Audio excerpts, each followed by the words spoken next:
Live digital TV देखे बर हमार फेसबुक पेज न्यूज 36 लाइव ला फॉलो कराओ और लाइक कराओ। जय जोहार। बलौदाबाजार जिला के बिलाईगढ़ ब्लॉक के भटगांव थाना में अवैया ग्राम पंचायत जुनवानी में भाजपा नेत्री मालती बंजारे के हत्याकांड के खुलासा पुलिस अधीक्षक सभा कक्ष में करे गई। गांव के ही अजीत कुर्रे अपन संगी संग मिल के घटना ला दिए रही अंजाम। प्रेम प्रसंग और पैसा के लेन देन में हत्या करे गए रही से पूरा मामला भटगांव थाना के जुनवानी के आए। पुलिस अधीक्षक नीतू कमल मालती बंजारे हत्याकांड के खुलासा करत बताइस के मृतक मालती बंजारे के अवैध संबंध अजीत कुर्रे के जीजा के संग रहीस और जमीन बेच के मालती बंजारे ला पैसा भी दिए रहीस। फिर मालती बंजारे के बार बार पैसा मांगे में ओकर हालत खराब हो गई रहीस।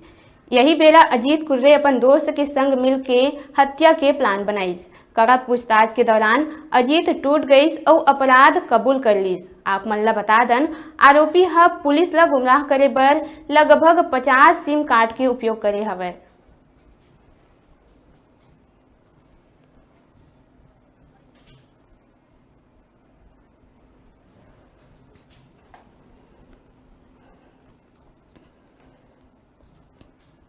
भटगांव के अंतर्गत 6/11/2015 को भाजपा नेत्री मालती बंजारे के हत्याकांड हुआ था, जिसको 7/11/2015 के सुबह 7 बजे डेड बॉडी मिले थे। डेड बॉडी मिलने के बाद जो वैधानिक कार्रवाई है, मत पंचनामा के बाद जो 302 के तहत अज्ञात आरोपी के खिलाफ FIR रजिस्टर्ड थे और इसमें अलग अलग टीम्स बहुत समय से काम किए थे।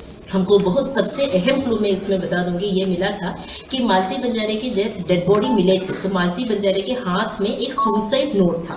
जब वो सुसाइड नोट हमने भेजे थे वैधानिक परीक्षण के लिए तो उस समय पर ये आए थे कि वो मालती बंजारे के हैंडराइटिंग नहीं था। तो और दीदी बोलने के कारण एक दीदी भाई के रिश्ता था वहां पर, तो इस कारण से उसके ऊपर बहुत ज्यादा डाउट नहीं जाएंगे। बलात्कार के जो आरोपियां उस तरीके से ये है, लेकिन उस समय पर जो मतलब डॉक्टरी परीक्षण में ये प्रूफ हुआ था कि ऐसे सिर्फ मतलब गुमराह करने के लिए हुआ था, लेकिन उसके साथ ऐसे कोई घटना नहीं हुआ था। तो ये भी एक कारण है क्योंकि आरोपी के ऊपर कोई डाउट नहीं जाएगी, क्योंकि वो हमेशा ही उसको दीदी दीदी ही बोलते थे। अब बेरा है छोटे से ब्रेक लेके, ब्रेक के बाद फिर मिलबो। आप मन कहूँ जाहू झन देखत रहो आप मन के अपन चैनल न्यूज 36 छत्तीसगढ़ के आवाज।